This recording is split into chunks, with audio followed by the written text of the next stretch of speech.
All right, we can't talk enough Canes for our Miami audience here at the Voice of College Football, so we will do just that right after the July 4th holiday. We got Miami Flo here, so many of you have requested having Miami Flo on, so we so much appreciate you coming on today. How's it going? It's going great. I'm excited to be on here. Like I said earlier, I watch the show all the time. I think you guys do great stuff there, and I love talking football. And like you said, after the holiday, ready to get into some more college football. All right, folks, if you're not aware, you can lock in right now, Miami Flo. You see the Twitter/X handle, and then, of course, it's right here on YouTube, easy to find. I've done it myself, so there you go. You're a click away. Recruiting's been humming pretty well. I know that people have their concerns from time to time when a few slip away, but that happens to everybody. So everybody think Georgia. It even happens to Georgia and anybody else you want to fill in the blank. So your thoughts about Mario's recruiting efforts, the rest of the staff, and where they stand right now? I mean, we're blessed with the type of recruiting staff we have. I mean, that's never going to be an issue here anymore as long as Mario's here. Acquiring talent for him is his strength. I mean, that's what he does. A lot of people like to give him the nod for that he's the offensive line guru and trenches, and I agree. I mean, that's where he started, and that's kind of how he got moved up the ranks. But if you really follow his career, Saban didn't hire him because he was a really good offensive line coach. I mean, he hired him because he was one of the best recruiters in the country. Oh, and he's a good offensive line coach. So I think that for us that's been Canes fans for a very long time, and we've seen it really good and we've seen it go really bad. It's refreshing that it's the type of talent that he's recruiting because he was here, when he knows what it's supposed to look like. It's not just going out and getting, the star ratings and all those things. It's good evals. It looks like it's changing the direction of the program with substance. A lot of the newer fans, and I mean this respectfully, is they're just excited that we're getting all these guys, but it looks different if you've been here for a long time. It just looks different. It's being built very slow, but with bricks this time. So when the storm does come, maybe you might lose a shutter, you might lose, a couple trees, but the foundation will stay. And I think with recruiting, I'm not concerned at all. I've never seen anything like this. As far as a head coach recruit like this, it's insane. I don't know how long his health can carry this, but recruiting is not something that, if you're an old head and you understand a little bit of college football, this is what this guy does. I mean, if he fails here, we have no chance as far as recruiting. If he fails in that category, we're really screwed. Because, like every head coach, he has strengths and weaknesses. This, to me, is his biggest, I would say his biggest attribute, strength, weapon, all those things put together. Miami Flo here, breaking down the Canes for us here at the Voice of College Football. Please like the video and subscribe. Head on over to Miami Flo. Check out what he's got going concerning the Canes. I don't know if you obviously have to pay attention to recruiting. Recruiting's recruiting, and it's the lifeblood of the program. And it's a little less the lifeblood of any program than it was a couple of years ago, of course, because of the transfer portal, but it's still the foundation.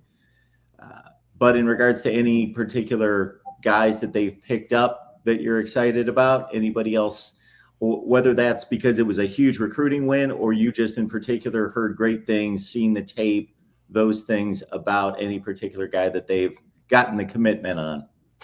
Yeah, I mean, there's a couple character guys, and I know that sounds weird when we're in rebuild stage, but you need guys that aren't just highly rated, but also when you start really digging into them, they're character guys. They're captain of their team. For example, Gavin Nix. We just got earlier this week. I think it was Monday. Starting middle linebacker at IMG. Like, just anytime you hear IMG in high school, they play the best guys. They get the best coaching. It's kind of like a mini college, before they get to college.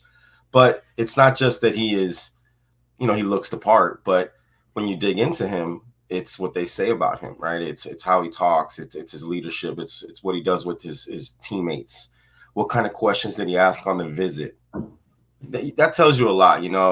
Nowadays it's it's basically NIL is a big deal, right? And depending on when that part of the conversation starts, tells you a lot of the priorities of the athlete. And I'm not shooting the athletes down. They should all get their money. That's great. But when you're asking questions, more about the chaplain or the academic advisor, and that's usually a sign of there are other things that make that guy tick. I heard some comps from some players that met him because he came down for Paradise Camp, and we had a former middle linebacker named John Beeson who played in the league, and I heard comps that he was a lot like Jonathan Vilma from back in the day. And I mean, that's crazy to say right now, but he talked like it, things like that. We'll see. I don't want to put that on the young man, but for me, Galvin Nix, to me, being the quarterback possibly of the future of your defense, that's the kind of guy you want. I mean, he has the whole makeup, right? Like, look where he's coming from, look who he's playing against, look how he looks. He's the captain. Like, there's just so many things that you like for your locker room in the future. And the Mike is a big position in our defense. So I would say Galvin Nix. So in regards to looking ahead, there's still targets on the board. Any particular guys that are bigger leans or are bigger gets for you that you would be really happy to see make the commitment?